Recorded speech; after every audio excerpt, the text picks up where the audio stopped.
రాజమండ్రి నగరంలోని సుబ్బారావు నగర్లో ఉన్న నూరానీ మసీద్లో శనివారం రంజాన్ పర్వదిన వేడుకలు భక్తి శ్రద్ధలతో ఘనంగా నిర్వహింపబడ్డాయి. స్థానిక మసీద్లో సుమారు 200 మంది ముస్లింలు కుటుంబ సభ్యులతో కలిసి ప్రత్యేక నమాజ్లో పాల్గొన్నారు. ప్రార్థనలు నిర్వహిస్తూ అల్లాహకు భక్తిపూర్వకంగా ప్రార్థనలు చేశారు.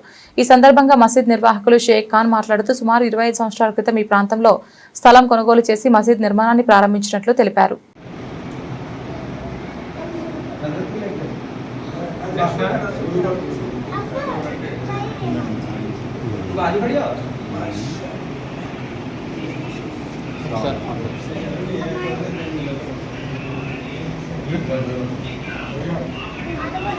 చెప్పండి ఆయనకి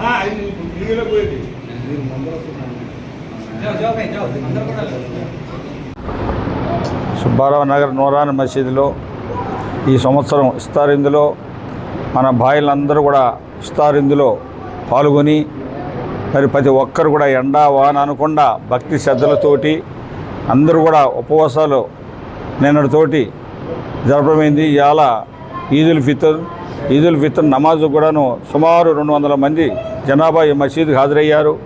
అందరూ సుఖ సంతోషాలతో అందరూ ఉండాలని కూడా అల్లాహ్ను దీవించి దువా చేయడం జరిగింది. అదే రకంగా ప్రతి కుటుంబంలో ప్రతి ఒక్కరూ ఈ పేటలో ఉన్న అందరూ కూడా వాళ్ళు ముస్లిమ్స్ అని కాకుండా ప్రతి ఒక్కరూ ఆరోగ్యకరంగా ఉండాలని, ప్రతి ఒక్కరూ సంతోషంగా ఉండాలని, వాళ్ళు చేసే వ్యాపారాలు కానీ అభివృద్ధి పనులు కానీ అందరూ కూడా బాగుండాలని అల్లాహకు దువా చేయడం కూడా మసీదు గురువు గారు వాళ్ళ చేత చేయించాము. ఇక్కడ మసీదు కమిటీ కూడా అందరూ భక్తి శ్రద్ధలతోటి ఉండి ఈ మసీదును డెవలప్ చేయడానికి ముందుకు తీసుకెళ్తున్నారు.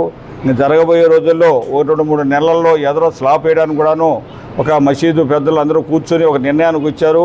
అది కూడా 2-3 నెలల్లో స్టార్ట్ చేస్తామని కూడా మసీదుకు వచ్చిన జమాత్ బాయిలు అందరూ కూడా సహకరిస్తామని కూడా వాళ్ళు చెప్పడం జరిగింది. అదే రకంగా గతంలో 25 సంవత్సరాల క్రితం ఇక్కడ మసీదు ఉండేది కాదు.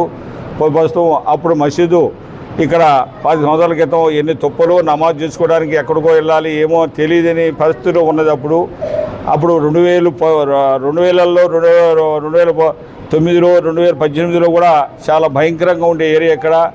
అప్పుడు అల్లాహ్ తాలా ఇక్కడ మసీదు నిర్మించాలని ఒక ఉద్దేశంతో ఇక్కడ ఈ సైటు కొని ఇక్కడ మసీదు నిర్మాణం జరగడం కూడా అయింది.